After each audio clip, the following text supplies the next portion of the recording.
अंतरराष्ट्रीय स्तर पर मिडिल ईस्ट में चल रही इस समय की अशांति पर अपडेट लेने के लिए। और अपडेट में सबसे बड़ा अपडेट अमेरिका की इस वॉर में एंट्री का है, क्योंकि वो फिलहाल के लिए जिस तरह के हाव भाव प्रदर्शित कर रहा है उनसे सीधा यह निकलता है कि फ्रंट पर भले ही अमेरिका ना आया हो, लेकिन इजराइल की पूरी तरह बैकिंग कर दी है।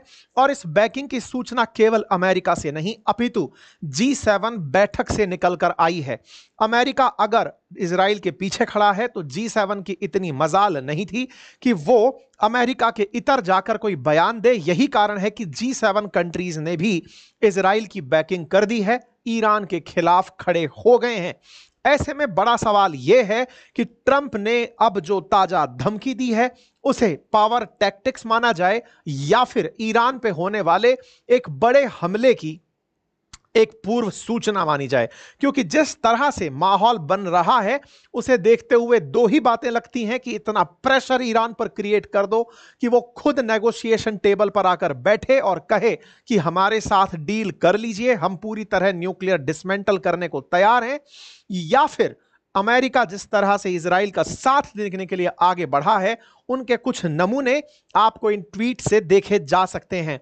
ट्रंप ने ताजा जो ट्वीट किया है G7 से अब से 3-4 घंटे पहले ही, उस ट्वीट के अंदर भाषा है कि Iran should have sign the deal. मैंने उससे पहले ही कहा था कि डील पर साइन कर लो। What a shame and waste of human life.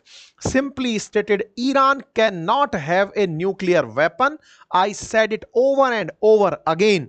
Everyone should immediately evacuate Tehran. साफ साफ और सीधे शब्दों में सब लोग जो भी ईरान के अंदर हैं या तेहरान में हैं वो देश छोड़कर निकल जाएं, क्योंकि ईरान न्यूक्लियर बॉम्ब नहीं रख सकता। इस तरह से अमेरिकी प्रेसिडेंट का बयान इतना मायने रखता है कि ये आने वाले समय में अगर तेहरान ने यानी कि ईरान ने समझौता नहीं किया तो जबरदस्त तरीके से तेहरान में डिवास्टेटिंग इंपैक्ट होगा।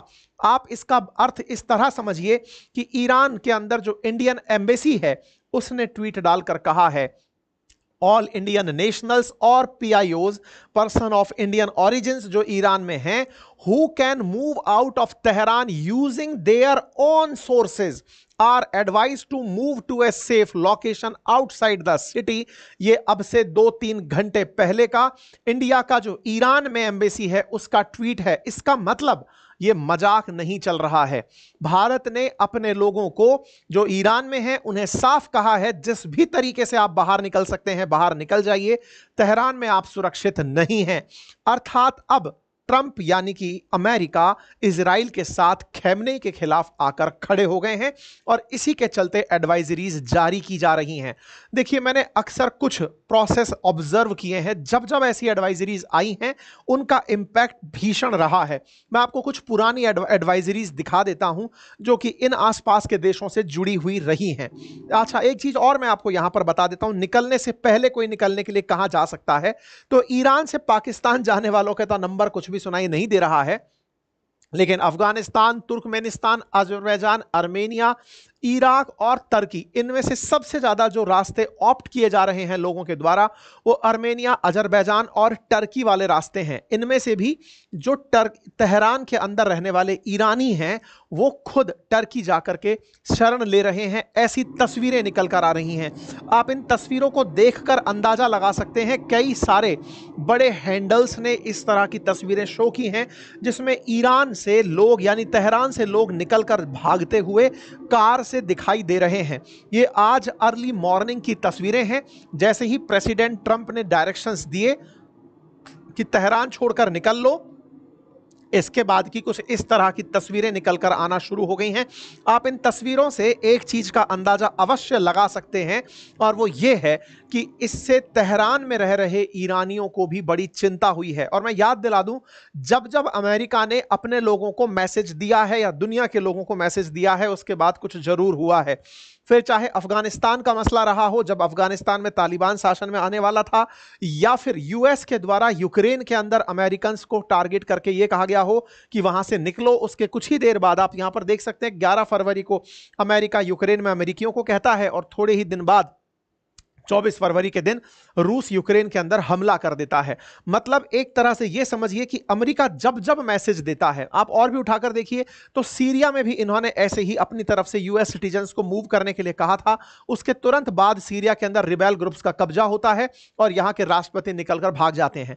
अब जो इन्होंने मैसेज दिया है वो तेहरान की आम जनता को भी दिया है। एक तरह से आम जनता को यह रियलाइज कराया जा रहा है कि आपसे हमारी कोई दुश्मनी नहीं है, आपके यहां पर जो खैमनेई बैठा हुआ है हमारी उससे दुश्मनी है। खैमनेई अगर मरता है तो सारी चीजें सेटल हो जाएंगी, अगर खैमनेई जिंदा रहता है और न्यूक्लियर वेपन बना लिया जाता है तो पूरे क्षेत्र में अस्थिरता आ जाएगी।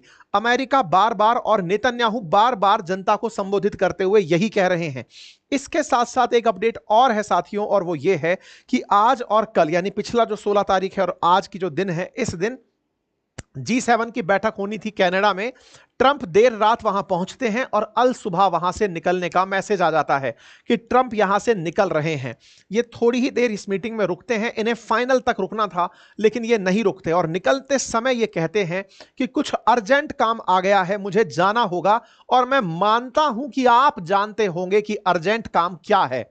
इसका मतलब एक तरीके से ट्रंप ने इस G7 में आए हुए दुनिया भर के न्यूज चैनल्स को, न्यूज़पेपर्स को अपने इस मंच से यह इन्फॉर्म कर दिया है कि अमेरिका मिडिल ईस्ट में चल रही जो अस्थिरता है उस पर क्या सोचता है।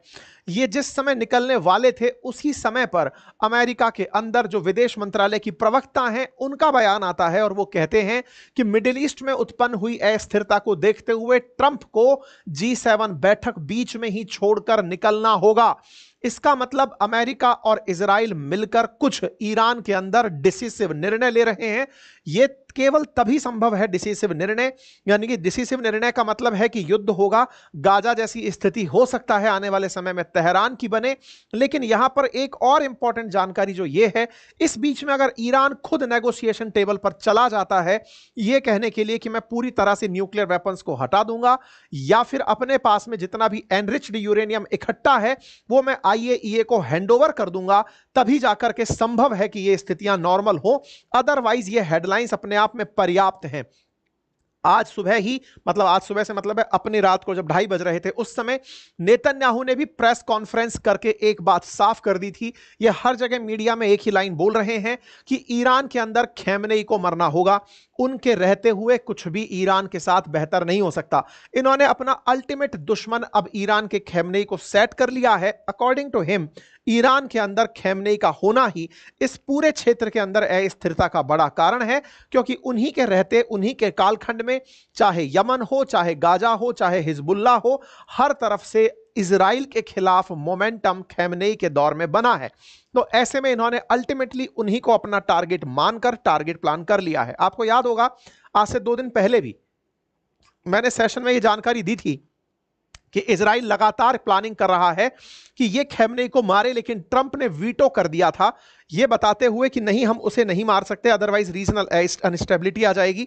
लेकिन नेतन्याहू फाइनली ट्रंप को मनाने में कामयाब हो गए हैं कि हमें खैमनेई को मारना होगा, बिना उसके ईरान में किसी भी प्रकार से स्थिरता नहीं आएगी। अब आप सोच रहे होंगे जब इतनी बड़ी स्थितियां उत्पन्न हो रही हैं तो फिर पाकिस्तान का क्या होगा। आपको याद है कल मैंने एक सेशन किया था और उस सेशन में मैंने एक जानकारी दी थी कि पाकिस्तान ने इजराइल के खिलाफ बयान देते हुए ईरान के साथ सॉलिडरिटी शो करने का कहा है। देखिए, मैं बहुत बार पहले भी बोला हूं कि इसका जो शेप है वो बिल्कुल डॉग जैसा है। अगर आप इसके मैप को ध्यान से देखेंगे तो एक बैठा हुआ डॉग लगता है। ये बिल्कुल वैसे ही दुम दबाकर भागा जब अमेरिका या इजराइल ने अपनी तरफ से सख्ती दिखाई। हालात ये उत्पन्न हुए कि कल जिस सेशन को मैंने ये कहते हुए किया था कि पाकिस्तान ने कहा है कि वो ईरान का साथ देगा, दुनिया को आह्वान दिया कि सब लोग एकजुट हो जाओ और हम हुआ तो हम परमाणु हमला भी करेंगे, ये तमाम बातें जो आई, आज ये लोग सरेआम पलट गए। ये अपनी संसद में जाकर कल रात को संसद के अंदर बैठकर इन्होंने कहा कि पता नहीं ये न्यूज कहां से बाहर निकल कर आ गई कि हम हमला करेंगे। नहीं नहीं, हम कोई हमले की प्लानिंग में नहीं है, हमारे पास न्यूक्लियर वेपन है, लेकिन हम हमला नहीं करेंगे। इसका मतलब यह है कि पाकिस्तान इस तरह की इंटेंसिटी को देखकर पहले ही किनारा कर लिया है, और वो जिस तरह की सॉलिडरिटी शो कर रहा था, उसके द्वारा शो की गई सॉलिडरिटी पर एक भी मुस्लिम कंट्री ईरान के साथ आकर खड़ा नहीं हुआ। इससे ये जो रीजनल लीडर बनकर निकला मैं पाकिस्तान था, इसे अपनी असल औकात भी पता चल गई। खैर, इन सारी बातों का आज भरपूर विश्लेषण होगा, लेकिन उससे पहले एक जरूरी जानकारी जान लीजिए, और वो ये है कि मेरे द्वारा साइंस एंड टेक्नोलॉजी की एक बेहतरीन पुस्तक लाई गई है, जो वनडे एग्जामिनेशंस के पॉइंट ऑफ व्यू से बेहद इंपॉर्टेंट है। असल में वनडे एग्जाम्स में भी आजकल टेक्नोलॉजी आ रही है, तो उसको ध्यान में रखते हुए इस बुक को रखा गया है। 7 दिन के लिए प्री बुकिंग पर उपलब्ध है, आप जाकर इसे